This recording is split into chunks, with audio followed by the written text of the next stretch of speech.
que estuvieron involucrados en este tipo de construcción teológica no utilizaron este texto bíblico como una referencia argumentativa para hablar de la Trinidad. Y la pregunta es ¿por qué? Y ya algunos de ustedes pues han contestado esa pregunta, porque esa expresión tan puntual y tan explícita que menciona al Padre, al Hijo y al Espíritu Santo en una unidad es un agregado que surge en un tiempo tardío y que se incluye como una forma del editor tomar algunas notas al pie de página de algunos de estos manuscritos que en su mayoría provienen del latín y que efectivamente no están en ninguno de los manuscritos en griego más antiguos o de las copias más antiguas. Entonces, quiero mostrarles rápidamente cuál es el añadido. De hecho, esto tiene un nombre. Cuando ustedes vean las epístolas juaninas, seguramente lo van a ver, y el nombre que esto tiene es la coma juanina o la coma joánica. Se refiere este versículo específicamente como la coma juanina o la coma joánica. Los curiosos pueden leer un poco acerca del tema. Entonces, voy a mostrarles una Biblia textual y luego miramos aquí la interlineal. Todo viene de un contexto, ¿no? Recuerde que el apóstol Juan en su primera epístola tiene una visión y es defender y está defendiendo la humanidad de Cristo. Usted podrá recordar que aún desde el capítulo 4, él viene hablando del espíritu del anticristo. ¿Alguien se acuerda qué dice Juan respecto al espíritu del anticristo? ¿Quién es el que tiene el espíritu del anticristo? ¿Recuerdan? Vuelven atrás. Los que vuelven que niegan atrás. que vino Jesús en carne. Los que niegan que Jesucristo ha venido en carne, ¿cierto? Sí, Entonces, él está... mira, ahí Juan 4:1 está. Sí, sí, señora. Él está defendiendo la divinidad y la humanidad de Cristo frente a los agnósticos, ¿no? Que están promoviendo a un Cristo que es supremamente espiritual, que es santo, que es Dios, pero que de ninguna manera pudo haber sido hombre según su perspectiva, porque el cuerpo está contaminado y por lo tanto Dios no podía compartir esa naturaleza corrompida, ¿no? Entonces ellos predican de un Jesús que es divino, pero que no es humano. Y sabemos que negar la humanidad de Cristo, pues básicamente implica negar todo el proceso soteriológico, implica negar toda la obra de redención, ¿no? Entonces, Juan tiene en sus propósitos, al escribir esta primera carta, demostrar que verdaderamente Jesús, que es Dios, también es hombre, también se encarnó. Así que fíjense el contexto de estos versículos que estamos leyendo. Dice, porque todo lo que es nacido de Dios vence al mundo, y esta es la victoria que ha vencido al mundo, nuestra fe. Ahora mire esta pregunta nos da el contexto. ¿Quién es el que vence al mundo sino el que cree que Jesús es el Hijo de Dios, ¿no? Entonces él está conectando en la fe cristiana con este mensaje, ¿no? Con esta verdad. El cristianismo se centra en esta verdad, que Jesús verdaderamente es el Hijo de Dios, ¿no? El Hijo de Dios que se encarnó, que vino, que estuvo entre nosotros. Así que él propone la explicación, ¿no? Hablando de Jesús, el Hijo de Dios, este es el que vino mediante agua y sangre. Entonces aquí se tocan los primeros dos elementos. Vino mediante agua y sangre. Jesús, el Mesías, el ungido, ¿cierto? Entonces aquí ya Juan está diciendo, este Jesús, que es el Hijo de Dios, que verdaderamente es Dios, vino. Estuvo aquí entre nosotros, se encarnó, y la prueba es que vino mediante agua y sangre. Ahora, él explica, no solo por el agua, sino por el agua y por la sangre. Y el Espíritu es el que da testimonio, porque el Espíritu es la verdad. Ahora, uno no puede leer esto sin desconectarse del Evangelio de Juan, porque ahí encontramos incluso el discurso neumatológico más largo que tenemos en la Escritura, de boca del Señor Jesucristo, enseñando una de las obras o del ministerio del Espíritu Santo luego de la ascensión de Cristo. Y es que el Espíritu Santo nos guiaría a toda la verdad. El Espíritu Santo es el que produce fe. El Espíritu Santo es el que nos permite creer que Jesús es el Hijo de Dios. Así que el Espíritu, que es la verdad, nos permite reconocer el testimonio que hay en la encarnación de Cristo por el agua y por la sangre. Ahora, este asunto del agua y de la sangre históricamente ha tenido diferentes posturas de interpretación, ¿no? Algunos hablan del agua y de la sangre, por ejemplo, como Agustín, refiriéndose a la lanza en el costado del Señor Jesucristo, que dice la escritura o afirma que de allí salía sangre, pero también al final salía agua, ¿cierto? Entonces, él está asociando esto con una muerte verdadera, ¿no? Algunos como Martín Lutero, como Juan Calvino, veían el agua como el nacimiento, ¿cierto? Como las aguas del vientre y la sangre como la muerte natural, ¿no? Como la muerte, perdón, la muerte humana. Entonces, básicamente lo que proponen es que Jesús nació como un hombre y murió como un hombre.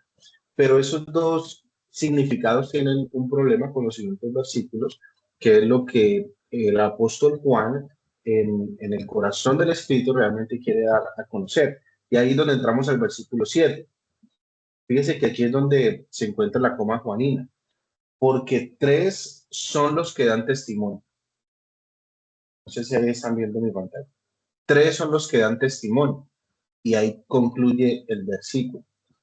En las traducciones más recientes, que vienen de escritos o de traducciones del latín, como en el caso de la Reina Valera o en el caso de la King James en inglés, se añade esa expresión que usted encuentra ya en su Biblia. Tres son los que dan testimonio de mí, el Padre, el Verbo y el Espíritu, y estos tres son uno. Sería supremamente conveniente un versículo de ese talante, ¿no? Que afirma dos verdades centrales de la Trinidad, que Dios existe en tres personas, pero que Dios es uno. Sin embargo, ese añadido que tienen estas Biblias que vienen de traducciones latinas no se encuentra en las Biblias textuales ni se encuentra en los manuscritos más antiguos, en las copias más antiguas del griego, sino que en el versículo 8 es donde se explica realmente quiénes son los que dan testimonio y ya se unen todos los elementos del verso 6. ¿Quiénes son los tres que dan testimonio? Dice el espíritu, el agua y la sangre. Y los tres concuerdan. Entonces, desde este punto de vista, el espíritu definitivamente está cumpliendo con la tarea que Jesús dijo que él iba a cumplir. Recuerden que Jesús dijo que el espíritu nos guiaría hacia dónde? Hacia toda la verdad, ¿cierto? Él nos guiará hacia toda la verdad, porque tomará de lo mío y os lo hará saber. ¿Recuerdan a Jesús hablando del Espíritu Santo? Que es el que nos revela al Hijo, es el que precisamente produce nuestra fe, es el que nos permite creer que Jesús verdaderamente es el Hijo de Dios, pero también nos permite creer que Jesús vino, ¿cierto?, en forma física. Entonces, eventualmente, la forma de interpretar este verso 8 es el Espíritu que nos da testimonio, ¿cierto?, que nos lleva hacia la verdad de Jesucristo y nos muestra que Jesucristo, el Hijo de Dios, vino en forma física, se encarnó. Y estos dos elementos que concuerdan se toman como el agua del bautismo, ¿cierto? Donde hay un testimonio público en donde vimos al Padre y donde vemos al Espíritu Santo. Entonces, está el bautismo del Señor Jesucristo y luego la sangre que confirma su muerte, ¿no? Entonces, el bautismo como un reconocimiento público de la vida del Señor Jesucristo y la sangre como un reconocimiento público también de la muerte del Señor Jesucristo. Y estos tres concuerdan. Ese testimonio es veraz, ese testimonio es verídico, que Jesús, el Hijo de Dios, vino, se hizo carne y murió, ¿cierto? A los ojos o como testimonio público para todos aquellos que presenciaron ese momento, pero también por el Espíritu que ahora nos convence de esa verdad. Y si usted analiza, nosotros hoy Aquí en el año 2026 creemos estas verdades porque el Espíritu Santo nos convence de que eso es cierto, porque el Espíritu Santo nos da testimonio de que eso es verdad. No estuvimos allí, no vimos el bautismo, no escuchamos la voz del cielo, no estuvimos presenciando la muerte de la cruz, pero hoy, 2000 años después, estamos aquí confesando que eso es verdad y vivimos por esa verdad. Entonces, fíjense que el texto en sí del que estábamos mencionando ayer no es un texto que deberíamos usar para argumentar la doctrina trinitaria, porque de hecho a través de la historia de la iglesia todos aquellos que se involucraron en este debate nunca lo utilizaron. Y no lo utilizaron básicamente porque no está en los manuscritos antiguos, sino que es un añadido tardío en algunas traducciones que vienen del latín. Entonces, ese tema es bien interesante porque a propósito, es uno de los textos que más contravierten los unicitarios, aquellos que hoy en día todavía abrazan el modalismo, toman ese texto como una forma de ataque al trinitarismo, ¿no? Entonces, por eso nosotros no tomamos esa cita, pero sí tomamos otro montón de citas que de forma implícita nos hablan de la Trinidad, de los que estaremos viendo algunos de ellos hoy.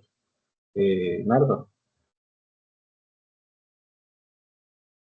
Pastor, y el versículo donde el Señor habla en Mateo, donde dice, bautizándolos en el nombre del Padre, del Hijo y del Espíritu Santo, ¿eso también es un agregado? No, en esa fórmula bautismal hay una presencia de la Trinidad. La diferencia con este texto es que fíjate que ese texto abarca las dos verdades, la existencia de Dios en tres personas, pero también su unidad, ¿no? Por eso ese texto, ese añadido del versículo 7 es tan tremendo, porque dice el Padre, el Verbo y el Espíritu Santo. Eso está presente en la fórmula bautismal, ¿cierto? Está presente en la fórmula bautismal. Pero mira este añadido, y estos tres son uno. O sea, esto básicamente es una definición explícita de la Trinidad, pero no está en el texto bíblico original. Sí que sería conveniente que estuviera, ¿cierto? Pero creemos en la providencia de Dios que Él decidió no hacerlo y por el contrario nos da un montón de base bíblica del Antiguo y Nuevo Testamento del que podemos tomarnos y por el Espíritu entender que esto es una verdad, ¿no? Entonces, esta expresión no deja de ser verdad. Esa expresión es verdadera, pero no está incluida en el texto bíblico. Entonces, no se sabe aún si fue de forma consciente, si fue tal vez uno de estos copistas que buscaban ayudar en la edición de la Biblia, añadir textos que pudieran ser de mayor luz en este asunto, pero lo cierto es que esa coma juanina, esa explicación de la Trinidad no está en los manuscritos más antiguos, ¿no? Pero esto no deja de ser verdad. Y es precisamente lo que vamos a estudiar hoy, precisamente lo que vamos a estar estudiando el día de hoy. Entonces, vamos adelante porque nos resta mucho camino. Muy bien, entonces ayer estábamos hablando de por qué la doctrina trinitaria es tan fundamental para el cristianismo y por qué para hablar de quién es Dios tenemos que empezar por entender o por lo menos reconocer esta doctrina trinitaria, ¿no? Y veíamos algunos de los aspectos que hacen que esta doctrina sea compleja para el creyente, ¿no? Para nosotros como estudiantes de la palabra. Sin embargo, la doctrina, aunque decíamos ayer, es difícil de explicar, es necesaria explicarse, es necesario explicarse, es necesario estudiarla, es necesario profundizarla. Y no solamente porque estemos aquí haciendo, perdón, no solamente porque estemos aquí haciendo un ejercicio intelectual, ¿no? Sino porque conocer esta doctrina realmente define cuestiones que son centrales en nuestra fe. Esta doctrina nos permite a nosotros profundizar en temas tan neurálgicos y tan profundos y tan importantes para la fe cristiana, como por ejemplo la deidad del Señor Jesucristo, que hasta el día de hoy sigue siendo un tema controversial en todas las esferas religiosas. La deidad del Espíritu Santo. Conocer que el Espíritu Santo verdaderamente es Dios se convierte para nosotros en un fundamento esencial para la vida. Es el fundamento esencial para el funcionamiento de la iglesia y sobre todo para nosotros desde nuestra experiencia pentecostal. Sin la deidad del Espíritu Santo, nada de esto que nosotros vivimos en la fe y en la práctica tendría sentido.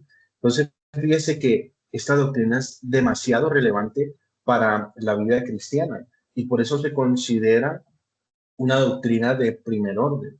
De hecho, es supremamente importante que usted comprenda que todas las otras doctrinas que usted va a estudiar en teología sistemática van a converger en la Trinidad. La obra salvadora es una obra trinitaria. La obra de la iglesia, la eclesiología es una obra trinitaria. El hombre es una obra trinitaria. La redención es una obra trinitaria. La escatología es una obra trinitaria. La misiología es una obra trinitaria. Así que no podemos desconectarnos de la fuente. Toda doctrina del cristianismo converge en la doctrina trinitaria, en el hecho de que nuestro Dios es un Dios trino. Pero a nivel mucho más práctico, como ustedes lo ven ahí en pantalla, el entendimiento que yo tengo de la Trinidad también me responde a preguntas muy prácticas, como por ejemplo, ¿a quién alabamos? ¿A quién adoramos? ¿A quién cantamos? ¿Le cantamos solo al Padre, o al Hijo, o al Espíritu, o le cantamos a un Dios trino? Sabe que estamos en tiempos donde hay tanta confusión en este asunto de la música, que básicamente se ha vuelto una industria completa y se ha eliminado casi que del centro la verdadera motivación bíblica para el cántico, que es una alabanza exclusiva a Dios, como lo compartí ahorita la pastora Betsy, una adoración exclusiva a Dios. Si usted se fija, la mayoría de canciones que entonamos hoy son canciones muy antropocéntricas. Perdóneme que insista con eso, pero es la realidad en la que estamos hoy. Que parecen canciones que yo me canto a mí mismo, que parecen canciones que el ministro de alabanza me está cantando a mí o le canta a la iglesia. Cuando el cántico congregacional ha sido dispuesto para que la iglesia se reúna de forma pública y levante adoración exclusiva a Dios. Así que si usted se pone a analizar algunas de las letras que cantamos hoy, se vuelve preocupante cuántas de ellas realmente exaltan a Dios, cuántas de ellas revelan atributos de Dios que son exaltados por la congregación, que son alabados por la congregación. Cuando uno mira, por ejemplo, los salmos, uno se da cuenta que el salmista no se dedica a hablarle al pueblo y a darle golpecitos en la espalda al pueblo, sino que todos sus salmos son una exaltación, son un reconocimiento, son humillación, son adoración, son arrepentimiento. Ahorita en el devocional lo veíamos con Moisés, un reconocimiento de su pecado, una rogativa delante del Señor por ser guiado, por ser acompañado por Él. Así que entender la doctrina trinitaria me debe llevar a mí a una adoración correcta. Es preocupante incluso que algunas canciones que hoy en día se entonan en nuestras congregaciones incluso tienen trasfondos unicitarios. Y ahí cabe una pregunta bastante ética, ¿no? Si estamos entonando canciones que originalmente fueron escritas por personas unicitarias, pues uno se pudiera poner a pensar, si una persona unicitaria compone una canción, se la está componiendo a un Dios diferente al Dios trino de la escritura. Por lo tanto, podríamos inferir que esa canción no ha sido inspirada o motivada en el Dios trino de la escritura. Así que el dilema ético sería, ¿debería yo entonarla o debería no entonarla? Algunos dirán, bueno, pero es que cuando yo la canto estoy pensando en mi Dios trino, ¿cierto? El tema con eso es que entonces yo pudiera tomar cualquier tipo de canción, cualquier tipo de música, aunque fuera escrita fuera de círculos cristianos, y decir también que cuando la estoy cantando estoy pensando en mi Dios trino. Entonces la motivación detrás de esa música, de esas alabanzas, de esa adoración, de esas canciones, verdaderamente importa. A Dios le importa.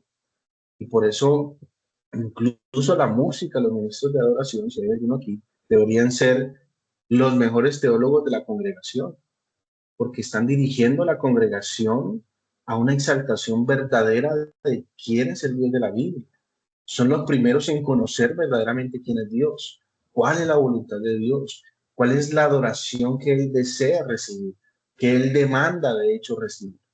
Entonces, esto nos permite enfocarnos de manera práctica en algunas de las disciplinas espirituales y de las formas que Dios nos regala para tener comunión con Él. Lo mismo con las oraciones, ¿cierto? ¿A quién debemos dirigir nuestra oración? ¿Dirigimos nuestra oración al Padre? ¿O la dirigimos al Hijo? ¿O la dirigimos al Espíritu? ¿O la dirigimos a los tres? ¿Cierto? ¿Qué es lo que la palabra nos enseña acerca de eso? Que a veces puede ser confuso, ¿cierto?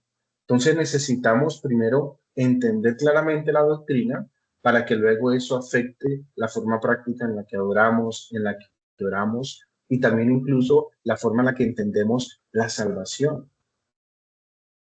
Porque ¿será que la salvación es solo del Hijo? ¿Es solo el Hijo quien la realiza? ¿O también el Padre participa en ella? ¿O también el Espíritu Santo participa en ella? Así que fíjese que estas preguntas no son preguntas fáciles, no son preguntas sencillas, sino que son preguntas profundas que nos tienen que llevar a formular una postura sobre la Trinidad de forma responsable. Y por eso, como teólogos en formación, estamos precisamente desarrollando teología sistemática. Entendemos que esta doctrina no está de forma explícita, expresada en un solo versículo, como lo vimos en 1 Juan 5:7. Si ese texto estuviera preservado de los manuscritos originales, pues ahí nos evitaríamos muchos problemas. Pero como no es así, sino que la escritura completa recoge un testimonio implícito y algunas veces explícito acerca de la Trinidad, nuestra tarea ¿cuál es? Comparar pasajes, empezar a extraer conclusiones de esos pasajes y expresar de la manera más fiel posible la comprensión de este misterio divino. Y lo debemos ver con mucha reverencia, lo debemos ver con mucha responsabilidad, porque a veces incluso por el uso incorrecto o técnico de una palabra que no debería usarse, podemos estar cayendo en una herejía, ¿no? Entonces la idea es que ayer hacíamos un ejercicio diagnóstico. Cuando terminemos toda esta sección, vamos a hacer un trabajo en el cual usted va a darse cuenta si su concepto original, el que usted escribió ayer en las notas, se transformó, si cambió, si tomó un enfoque mucho más bíblico, mucho más centrado en la historia bíblica. ¿Listo? Entonces, recordemos que este asunto no deja de ser un misterio divino que sobrepasa nuestro intelecto, pero aunque es difícil explicarlo, es necesario estudiarlo, es necesario obviamente creerlo, pero también es necesario enseñarlo. Y esta tarea ha sido larga, ha sido extensa a través de la historia de la iglesia, ha sido una tarea compleja que ha suscitado concilios, que ha suscitado credos, que ha suscitado confesiones de fe, que ha suscitado cantidad de conversaciones, de debates a través de la historia en cada época del cristianismo, dentro de un contexto cultural, dentro de un contexto filosófico que va cambiando con el tiempo hasta llegar a nuestros días y que nosotros hoy podamos expresarla de una forma en la que se mantenga bíblica, pero que también sea relevante para nuestra generación, que se vuelva relevante. Recuerde que la teología tiene que ser relevante. Conocer al Dios Trino debe transformar la manera en que yo vivo, debe transformar mi fe, debe dirigir mi fe, debe dirigir mi culto, debe dirigir mi vida espiritual, debe dirigir la forma en la que yo evangelizo, debe dirigir la forma en la que se hacen misiones. Esta verdad debe sostener todo lo que hacemos en la vida de fe. Entonces, para entrar ya en lo profundo de este asunto, quiero que usted memorice estas tres evidencias bíblicas de la Trinidad. ¿Listo? Entonces se las va a memorizar porque las siguientes clases se las voy a estar preguntando. Dios es uno, tres son Dios y tres son uno. ¿Listo? Tres evidencias bíblicas. Dios es uno, tres son Dios y tres son uno. ¿Listo? Yo sé que al inicio suena un poco confuso, ¿no? Pero ese es el misterio de la doctrina, ¿no? Y vamos a estar mirando a través de la escritura porque cada una de esas verdades es correcta, ¿no? Porque cada una de esas verdades es bíblica. Entonces, encontramos estas tres líneas de evidencia. Dios es uno, tres son Dios y tres son uno. Entonces vamos a empezar a ver una por una. Dios es uno, vamos a hablar de la unidad de Dios. Cuando nosotros vamos al Antiguo Testamento, encontramos que la fe de Israel, al menos de forma inicial, ¿cierto? Conceptualizándola, fue una fe monólatra. ¿Quién me acuerda qué significa la monolatría? ¿Quién se acuerda?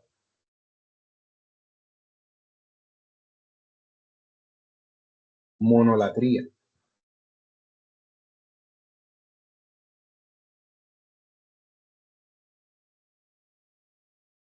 ¿Recuerdan cuál era la diferencia entre monoteísmo y monolatría?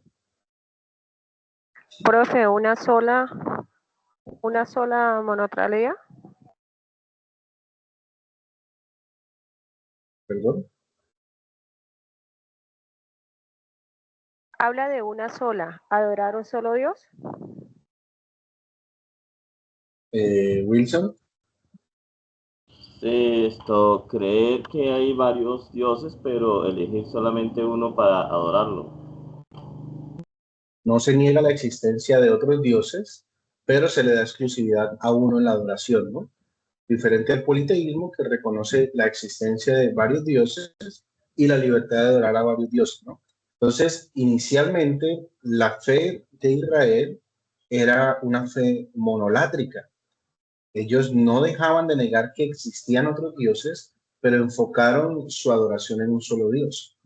A medida que pasa el tiempo y casi después del exilio, es que esta fe monolátrica se convierte en una fe monoteísta, donde ya definitivamente se empieza a afirmar que no existe ningún otro Dios fuera del Dios de Israel y que es el único que merece y debe recibir toda adoración, ¿no? Sin embargo, a medida que pasaba el tiempo, Israel empezó o Dios se les empezó a revelar a Israel de una forma mucho más profunda hasta que ellos abrazaron el monoteísmo, perdón. Sin embargo, esta verdad de la unidad de Dios no fue algo que ellos dedujeron, sino más bien es algo que Dios mismo les reveló y que les reveló incluso de forma progresiva. Empecemos a notarlo, por ejemplo, en los 10 mandamientos. ¿Alguien se acuerda cuál es el primer mandamiento? ¿Cuál es el primer mandamiento? Está en Éxodo 21, pastor. ¿Leo? Amar a Dios sobre todas las cosas. Amar a Dios sobre todas las cosas. No, el primer Éxodo mandamiento de la ley 21. de Éxodo 20. Sí, señor. ¿Lo puedo leer? Léalo, por favor. Éxodo 21 es el primer mandamiento. Dice así: y habló Dios todas estas palabras diciendo: yo soy Jehová tu Dios, que te saqué de la tierra de Egipto, de casa de servidumbre. No tendrás dioses con D minúscula ajenos delante de mí. No te harás ninguna imagen, ni semejanza de lo que está arriba en el cielo, ni abajo en la tierra, ni en las aguas debajo de la tierra. No te inclinarás a ellas, ni las honrarás, porque yo soy Jehová tu Dios, fuerte, celoso, que visito tiempo presente la maldad de los padres sobre los hijos hasta la tercera y cuarta generación de los que me aborrecen. Déjalo hasta ahí, gracias. Entonces, fíjense el primer mandamiento, ¿no? Qué interesante. Primero, el Señor muestra un precedente, ¿no? Te saqué de la tierra de Egipto. Como te saqué de la tierra de Egipto, entonces, primer mandamiento, no tendrás dioses ajenos delante de mí.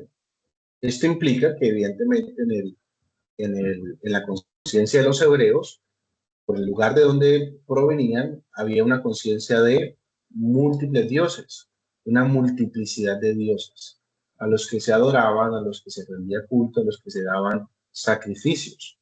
Pero la instrucción ahora es clara. Yo los saqué de la tierra de Egipto, donde estaban en servidumbre. He demostrado mi poder, ¿cierto? En su salida, Dios demostró su poder y por esa razón no van a tener dioses ajenos delante de mí. La expresión que se utiliza ahí en el original es bien interesante porque básicamente Dios les está diciendo, no van a tener dioses ajenos en mi rostro. o delante de mi presencia. Es decir, Dios no admite que delante de Él, delante de su presencia, delante de su rostro, existan rivales o que alguien coloque un rival de forma consciente delante del rostro de Dios. Recuerde que hasta aquí la revelación que los hebreos tenían era una revelación de monolatría, ¿no? Veían la existencia de múltiples dioses, pero ahora Dios les está diciendo, la adoración que yo quiero es exclusiva. La consagración que yo quiero es exclusiva. Marinés. Que interrumpa, ¿puedo aportar algo con todo respeto? Señora. Sí puedo. Bueno, pastor, personalmente lo que yo viví, cuando empezaron, pues yo preguntaba cuál era el primer mandamiento, amar a Dios sobre todas las cosas, amarlo con toda su mente y su corazón. Pero ¿cómo vamos a amar a Dios con todo el corazón? Yo personalmente adoré todas las imágenes, me incliné a ellas, hice novenas. Yo sí no reconozco lo primero, que es reconocer que yo hice eso, pedir perdón, arrepentimiento y renunciar. Hoy yo no puedo amar a Dios. Entonces ahí fue cuando entendí que ese velo se tiene que quitar cuando reconocemos, confesamos y no hay pecados ocultos, porque eso es lo que no me deja avanzar. Entonces tengo que cerrar la puerta del antiguo para poder ver el presente y entender el pacto de la gracia. Dios lo bendiga. Entonces hoy puedo decir que amo a Dios con todo mi corazón. Amén. Entonces yo no Muchas gracias. puedo amar a Dios sin conocerlo, ¿no? Es precisamente lo que Dios está diciendo aquí. Yo lo saqué. Ustedes vieron, fueron testigos, presenciaron el poder de el Dios Todopoderoso, el poder de Yahvé, ¿cierto? El que se reveló a Moisés y que Moisés comunicó al pueblo hebreo.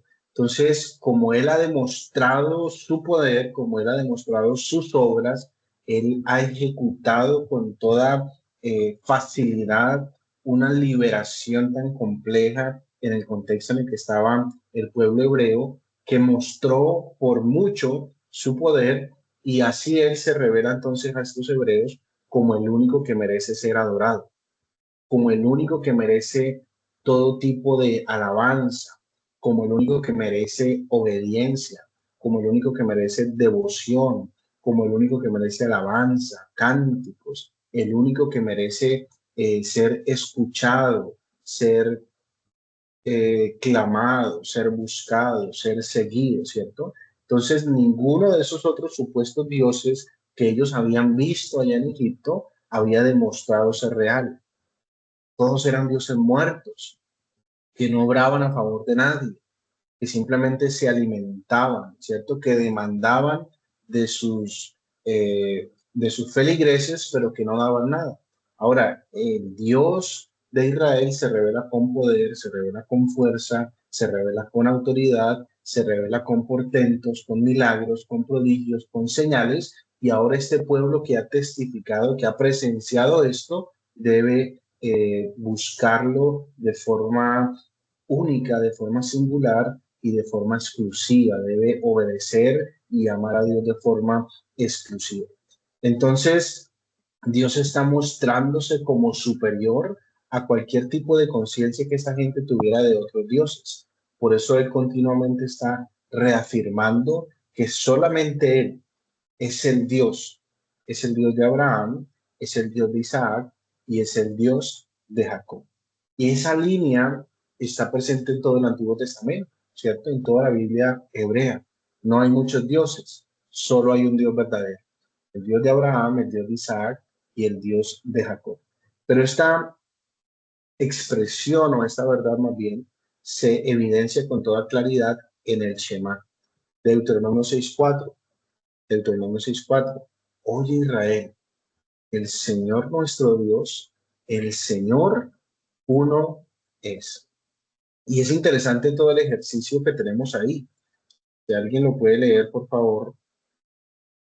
Éxodo 6, del 4 al 10. Lo vamos analizando.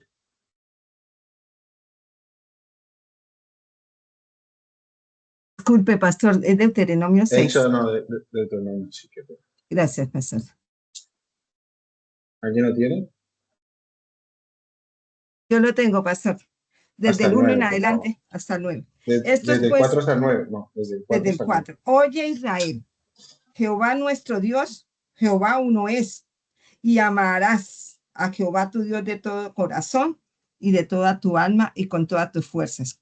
Y estas palabras que yo te mando hoy estarán sobre tu corazón y las repetirás a tus hijos y hablarás de ellas estando en tu casa, andando por el camino y al acostarte y cuando te levantes. Y las atarás como una señal en tu mano y estarán como frontales en tus ojos y las escribirás futuro hoy en los postes de tu casa y en tus puertas. Gloria a Dios. Entonces, qué interesante, ¿no? Porque aquí hay una revelación de Dios, una revelación central para la fe de los israelitas, y es que Dios es uno. No hay otro Dios fuera de él. No hay dioses fuera del Dios de los hebreos. Nata. Profesor, una pregunta. ¿El Shema es solo Deuteronomio 6:4? Sí, solo el 4.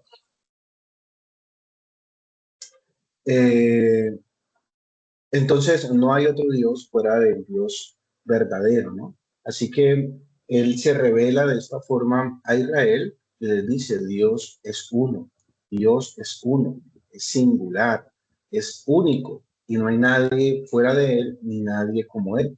Y esa verdad que Dios revela de sí mismo debía de una forma muy práctica, ¿no? Acompañar la vida diaria de estos israelitas al punto de que ellos debían memorizar, debían meditar en esa verdad, debían enseñar esa verdad a sus hijos, porque era la forma en la que se iba a comunicar esta revelación a través de las generaciones. Y fíjese que no es una forma distinta a lo que nosotros hacemos hoy.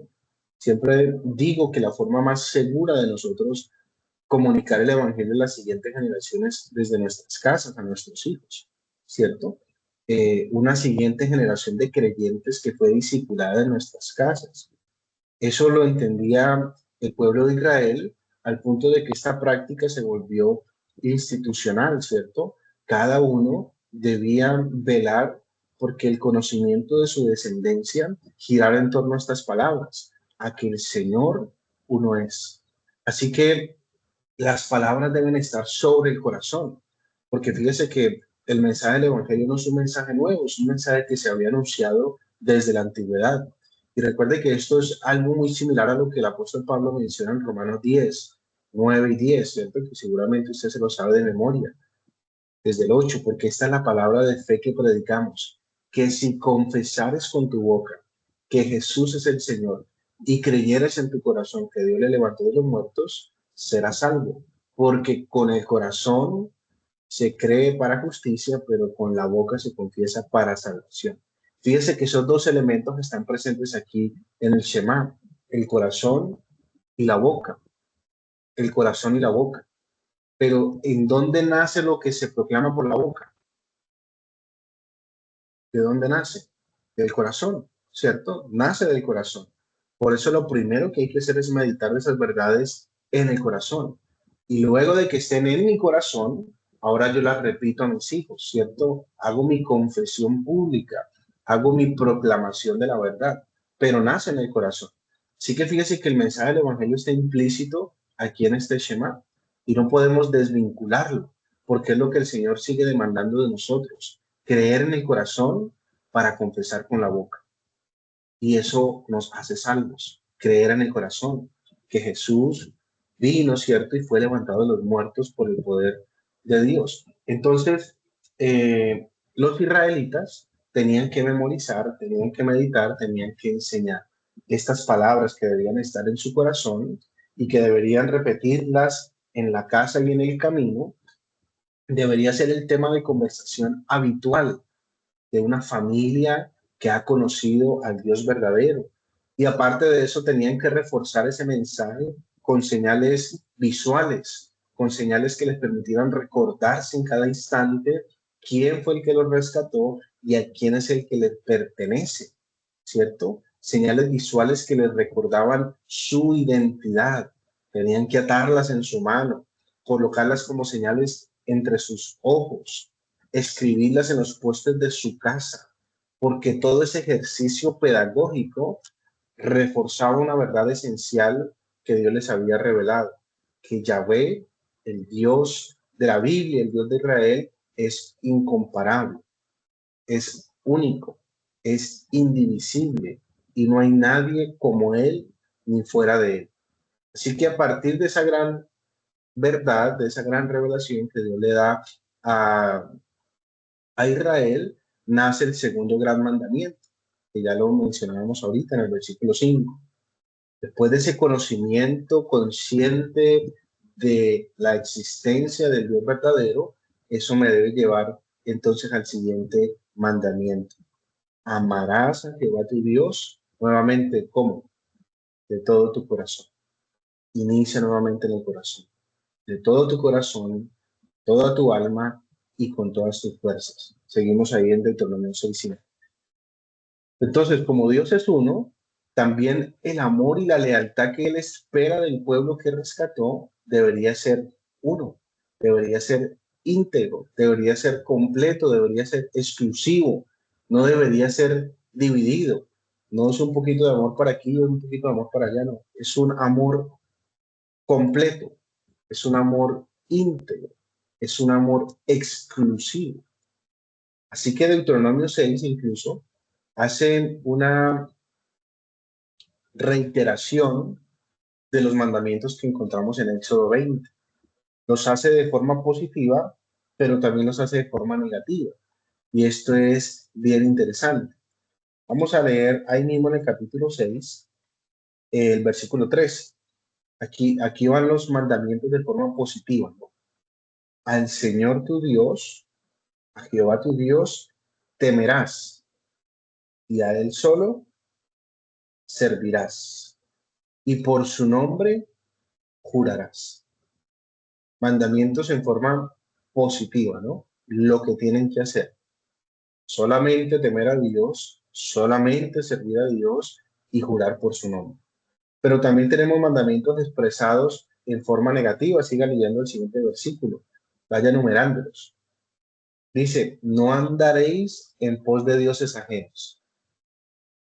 Vuelve y se repite esta verdad importante para la vida de fe de los israelitas. No andarás detrás de dioses ajenos, de los dioses de los pueblos que están en vuestros contornos, porque el Dios celoso, Jehová tu Dios, en medio de ti está, para que no se inflame el furor de Jehová tu Dios contra ti de sobre la tierra. Qué tremendo. La enseñanza aquí es supremamente clara. Solo Jehová es Dios. Solo Yahvé es Dios. Y no hay ninguna deidad en los pueblos vecinos alrededor de donde habitan los israelitas que pueda ser ni siquiera aceptable para este pueblo. Porque el único que merecía la adoración y el servicio es Dios, es Yahvé, el Dios de Israel. Entonces Dios es estricto con esta verdad acerca de su unidad, de que Él es único, de que Él es singular, de que no hay nadie como ni fuera de Él. Pero esa verdad no solamente está presente en la historia de Israel, sino que también está presente en el Nuevo Testamento. El Nuevo Testamento también revela la unidad de Dios, de que Dios es uno. Y esa enseñanza no es exclusiva del Antiguo Testamento, así que nosotros vemos que esta enseñanza en el Nuevo Testamento no solamente se afirma, sino que se profundiza, se hace más profunda. Y hay un texto bien interesante que nos puede dar luces acerca de cómo entender la unidad o la unicidad de Dios en el Nuevo Testamento. La carta del apóstol Santiago, capítulo 2, versículo 19. Santiago capítulo 2, verso 19.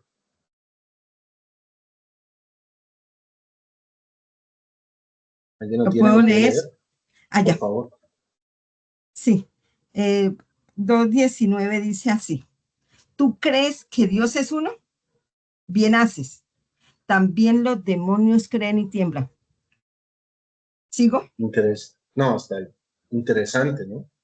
Sí. Interesante, porque Santiago hace la misma afirmación que toda la escritura hace acerca de Dios. Dios es uno, ¿cierto? La unidad de Dios. Pero él está expresando esta verdad en el sentido de que no es suficiente creer en esa verdad para la salvación, ¿cierto? Él viene hablando acerca de las obras de la fe. Él dice, aún los demonios también creen y tiemblan. No es suficiente.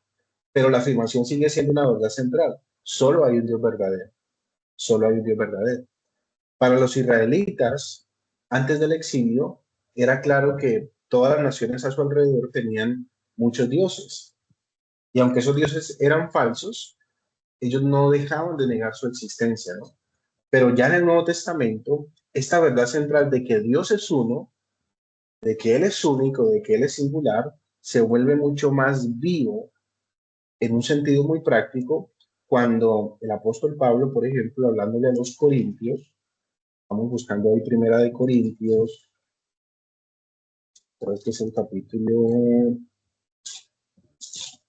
Primera de Corintios, 6. capítulo 8 o 6, 8. no, es el 8. Sí. Sacrificio a los ídolos. Sí. Versículo 1. ¿Lo leo? Desde el 1. Espérame que no lo he encontrado. Puede ser el 10. 6. Primera de Corintios 8:4. Es el 4. 8:4. Sí, Hasta no más por el favor. 4. Acerca pues, Sí, sí, ese, acerca pues de las viandas que se sacrifican a los ídolos, sabemos que un ídolo nada es en el mundo y que no hay más que un Dios con D mayúscula. léelo ¿Sigo? hasta el 6, hasta el 6. Pues aunque haya algunos que se llamen dioses de minúscula, sea en el cielo o en la tierra, entre paréntesis, como hay muchos dioses y muchos señores. Para nosotros, sin embargo, solo hay un Dios, el Padre, del cual proceden todas las cosas, y nosotros somos para Él, y un Señor, Jesucristo, por medio del cual son todas las cosas, y nosotros por medio de Él. Amén. Ok, entonces fíjese lo que hace el apóstol Pablo aquí. El apóstol Pablo hace una afirmación severa, tal cual como se hace en el Antiguo Testamento, como Dios mismo las hace acerca de él en el Antiguo Testamento. Pablo excluye de este escenario en el que se practicaba el sacrificio a ídolos paganos y que algunos creyentes participaban de consumir de la carne presentada a esos ídolos.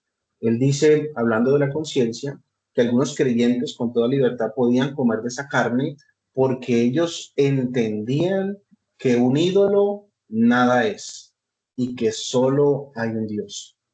O sea que Pablo está presentando la fe cristiana como una fe verdaderamente monoteísta, negando absolutamente cualquier tipo de existencia de otros dioses, deidades o ídolos y afirmando que solo hay un Dios verdadero. Afirmando que solo hay un Dios verdadero, afirmando la unidad de Dios. Pero, ¿qué se añade ahí?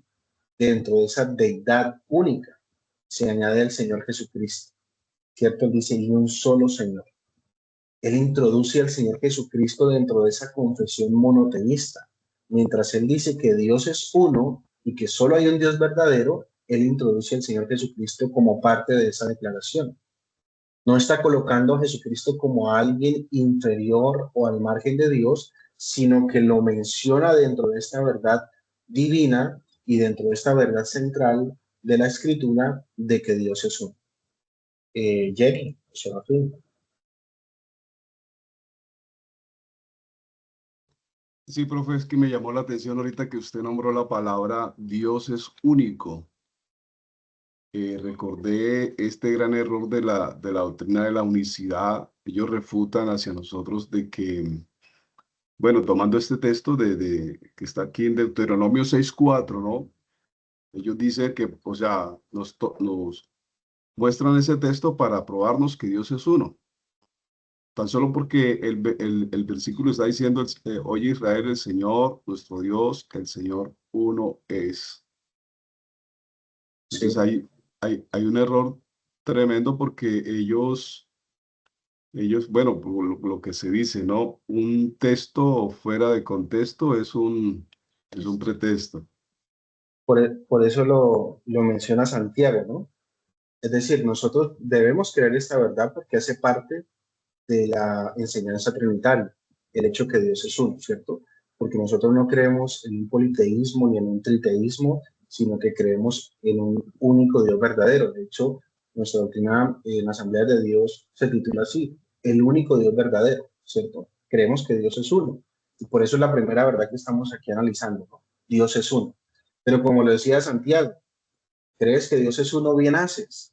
Los demonios también creen y tiemblan. Es decir, es correcto creer eso, pero no es suficiente, porque esas verdades tienen que ir acompañadas de el hecho de que tres son Dios y de que tres son uno. Por eso vamos mirando una por una y por qué ninguna de las tres pueden separarse o individualizarse, sino que las tres tienen que converger, las tres tienen que ir de la mano, porque esas tres verdades nos revelan verdaderamente quién es Dios.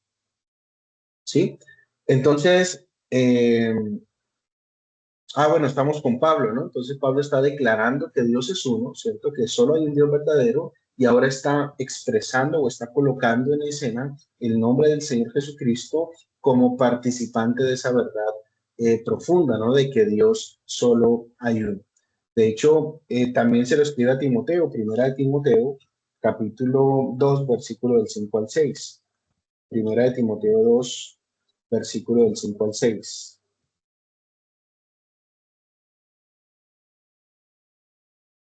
Me da pena, ¿lo puedo leer? Sí, señora, por favor. Porque hay un solo Dios, con D mayúscula, y un solo mediador entre Dios y los hombres, Jesucristo, hombre, el cual se dio a sí mismo en rescate por todos los del cual se dio testimonio a su debido tiempo. ¿Hasta ahí? Sí, hasta ahí. Hay un Hasta solo ahí. Dios y un solo Entonces, mediador. hay un solo Dios y un solo mediador entre ese Dios y la humanidad, que es Jesucristo. Entonces, aquí la intención de Pablo no es hacer una comparación entre Dios y Jesucristo, sino que él lo que está haciendo es complementar dos verdades centrales de la identidad de Dios, de que solo Dios es el Dios verdadero, que los ídolos no son nada, que no hay ningún otro tipo de cosmovisión que presente algún Dios, alguna deidad o algún ídolo como algo, sino que definitivamente no son nada porque solamente hay uno verdadero, hay uno que es singular, hay uno que sobrepasa por la eternidad a cualquier tipo de concepción idolátrica que alguien puede tener. Pero también ese Dios que es único y verdadero propone o nos da a sí mismo un mediador real, un mediador también verdadero entre ese Dios y el ser humano, que es Jesucristo, que comparte su misma esencia, ¿cierto? Por lo tanto, el Antiguo como el Nuevo Testamento nos permiten ver con absoluta claridad que esta verdad es central para comprender la Trinidad, que Dios es uno, Dios es uno. Pero el hecho de que nosotros abracemos que Dios es uno, eso no implica que neguemos la realidad personal del Padre, del Hijo y del Espíritu Santo, sino que es precisamente sobre esta base de la unidad de Dios que nosotros podemos entender la doctrina bíblica de la Trinidad. El hecho de que el único Dios verdadero se ha revelado en tres personas coeternas y cosustanciales, que es la siguiente verdad que vamos a revisar. María Inés. Sí, pastor, gracias. Pues no sé, si quieres no lo leemos, ¿no? Quería aportar algo sobre 1 Corintios capítulo 10 y es sobre la Santa Cena. Desde el versículo 16, si quieren lo leen en la casa, hasta el 20. Si usted me lo permite, hay tiempo, lo leemos. Si no, no. 1 Corintios capítulo 10 del 14 al 20. Su merced dirá. Lo O desde el leemos en casa. 16. Bueno, sí, Lo leemos señor, en Dios te casa. bendiga. Sí, 1 Dale, Corintios gracias. 10, 14 al 20. Listo. Entonces, ¿cuál es la primera verdad que nosotros fundamentamos en la doctrina trinitaria? Dios es uno. ¿Cuál es la segunda? Tres son Dios. Tres son Dios. ¿Listo? La deidad de tres. Entonces, hasta este punto, toda la evidencia bíblica que hemos visto, todos los pasajes que hemos leído, nos conducen. Sí, es lo mismo. nos conducen de una forma muy natural hacia esta fe monoteísta que nosotros abrazamos como el cristianismo, ¿cierto? Creemos en un solo Dios verdadero. Sin embargo, la Biblia, la Escritura, en toda su extensión, nos revela otra verdad, nos da un testimonio adicional, y es que nos muestra a tres personas distintas en la deidad: el Padre, el Hijo y el Espíritu Santo, y que estas tres personas distintas comparten la misma sustancia o la misma esencia divina, sustancia o esencia. De hecho, este es uno de los términos de donde surge la definición trinitaria por allá en el siglo III, ¿no? Propuesta por Tertuliano, principalmente dos palabras: persona y esencia. Persona y esencia. Persona nos da distinción y esencia nos da unidad, ¿no? Esos dos términos son relevantes y son importantes para entender la Trinidad. A propósito, voy a dejarles una tareita para el próximo lunes, porque yo sé que eso les va a dar mucha luz acerca de entender las profundidades de este misterio. Hay algo en teología propia, que se conoce como la Trinidad ontológica y la Trinidad económica, que tiene que ver con lo que les estaba mencionando ahorita. Entonces, por favor, investiguen esos dos términos. Investiguen esos dos términos: Trinidad ontológica y Trinidad económica. ¿Listo? Para leer acerca de esos dos términos, y el próximo lunes hablamos de qué tanta luz le puede dar esos dos conceptos a la forma de entender y de explicar la Trinidad. ¿Listo? Trinidad ontológica y Trinidad económica. Trinidad ontológica y Trinidad económica. Bien. Entonces... Perdón, profe. ¿Me regalas el segundo concepto? ¿Trinidad qué? Es que no le entendí muy bien. ¿Ecológica o económica? Económica. Voy a escribirlo aquí en el chat. ¿Económica? Sí. Ok, Trinidad gracias. Ontológica y Trinidad económica. Compañeros, también por el grupo de WhatsApp lo escribí. Gracias. Ahí se los dejé en el chat también. Entonces, encontramos en la Escritura esa realidad, ¿no? Tres personas distintas, pero la misma sustancia divina. Entonces, cuando hablamos de la ontología, de hecho ustedes lo van a consultar, estamos hablando del fundamento del ser, ¿no? De la existencia propia del ser. Y de hecho, cuando hablamos de eso también viene a la conversación el término hipostasis, ¿cierto? Alguno ha escuchado en cristología hablar de la unión hipostática. Bueno, pues aquí estamos hablando de hipostasis. La hipostasis viene de una composición griega, ¿cierto? Estas dos palabras: hipo, que significa debajo, y estasis, que significa ser o sustancia. Es decir, que cada persona divina, Padre, el Hijo y el Espíritu Santo, posee una identidad, posee la misma esencia divina, pero tienen una capacidad de existencia, de subsistencia, más bien subsistencia individual, ¿no? Personal, sin dividir la esencia de Dios. Es decir, estamos hablando de tres en persona, uno en esencia. ¿Listo? Vamos a entenderlo mejor cuando analicemos la Trinidad ontológica y económica. Entonces, a través de la historia de la Iglesia, ha sido complejo y han sido debates muy profundos acerca de cómo expresar esta realidad, porque a primera vista parece una verdad un poco incoherente, ¿no? Que existan tres personas, pero que tengan una misma naturaleza. Sin embargo, es la verdad que la Biblia revela. Se ha tomado el término persona para referirse a la subsistencia del Padre, del Hijo y del Espíritu Santo dentro de la divinidad, dentro de la unidad en esencia de Dios.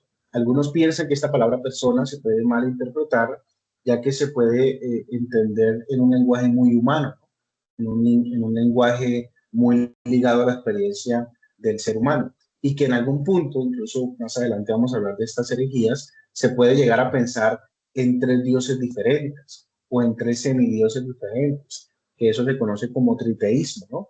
Y ese triteísmo, pues entonces opacaría la verdad central de la escritura también, de que Dios es uno, ¿no? De que Él es único, de que Él es singular, de que solo hay un Dios verdadero. Por eso algunos han preferido, en vez de hablar de personas, han preferido hablar de subsistencias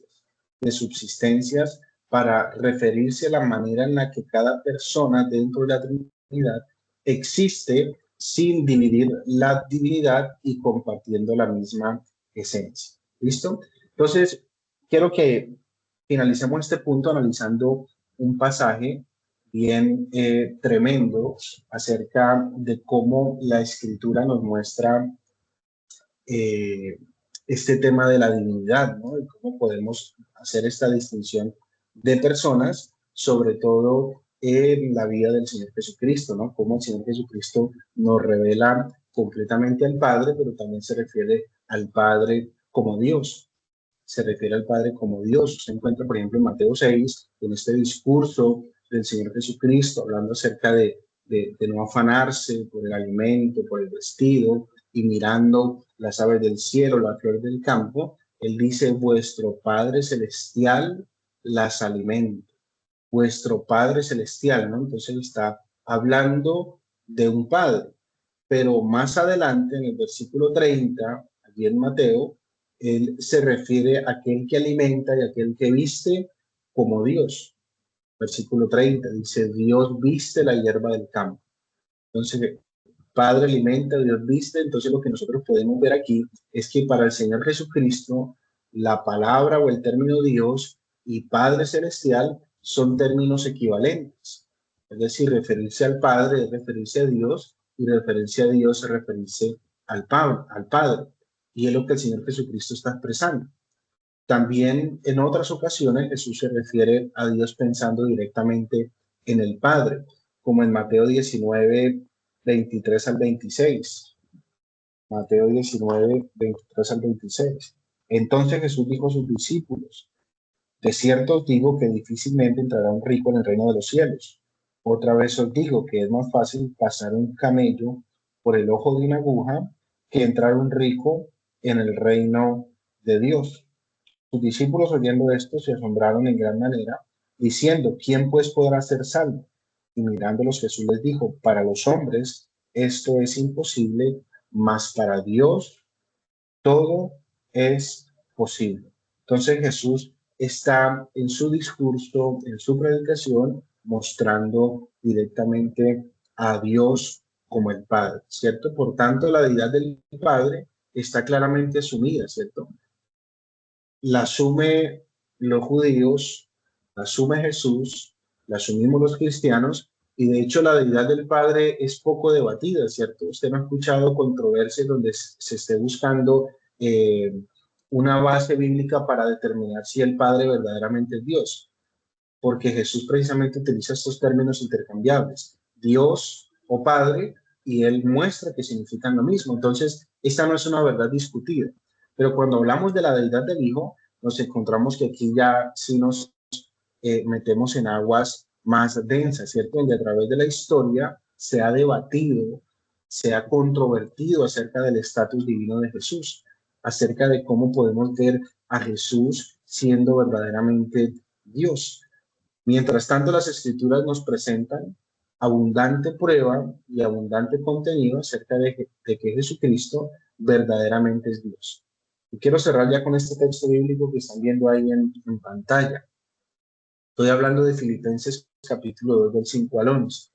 Este poema precioso que el apóstol Pablo escribe estando en prisión, mostrando de una forma clara cómo debe practicarse la humildad. Recuerde que en el capítulo 2, Pablo introduce el tema de la humildad, y él dice que cada uno de nosotros debería ver a los demás como superiores a uno mismo.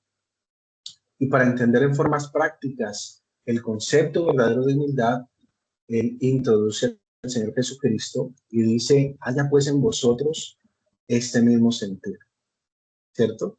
Y usted conoce ese poema precioso, probablemente un cántico de la iglesia primitiva, y Pablo lo describe de una forma fascinante, en donde él busca exaltar a Cristo verdaderamente como Dios. Porque exaltar a Cristo en su divinidad y mostrar la humildad que él tuvo al tomar forma, al hacerse carne, al encarnarse, nos permite entender lo profundo de la humildad del Señor. Pero quiero que nos fijemos específicamente en el versículo 6, Filipenses 2:6. Ya con esto los dejo ir. Filipenses capítulo 2, verso 6. El cual, siendo en forma de Dios, no estimó el ser igual a Dios como cosa a que aferrarse. Entonces, aquí hay dos temas interesantes, interesantísimos, que tenemos que usar el griego para comprenderlos. En forma de Dios viene el griego morfé, y morfé significa la naturaleza esencial que hace que algo sea lo que es. Es decir, lo que Pablo está diciendo es que Jesucristo es morfeteón, es decir, es forma de Dios, no que se parece a Dios, no que se ve como si fuera Dios, no que tiene una apariencia de Dios, no. Dice que Él tiene la misma esencia que hace que Dios sea Dios. Jesucristo es Dios porque tiene en Él mismo la misma esencia que hace que Dios sea Dios. Entonces no es una apariencia, no es una réplica, no es una fotocopia, sino que es la realidad interna de Cristo, que Cristo es verdaderamente Dios, que Cristo posee en plenitud la misma esencia divina, porque Él es verdaderamente Dios. Y Él concluye el versículo precisamente con esta expresión, que aquí se la subrayé, Isaac Teo, igual a Dios, igual a Dios. Es decir, absolutamente idéntico. Es la misma esencia del Padre.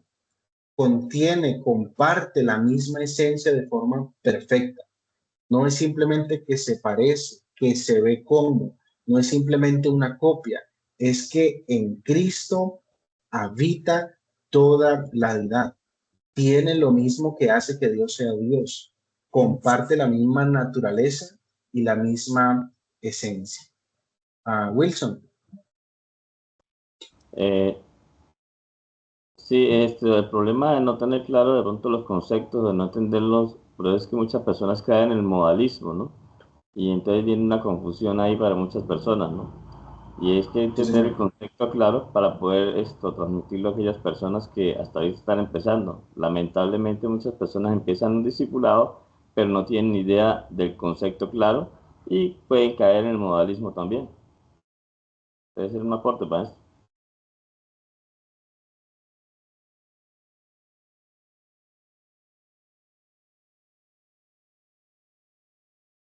Hola.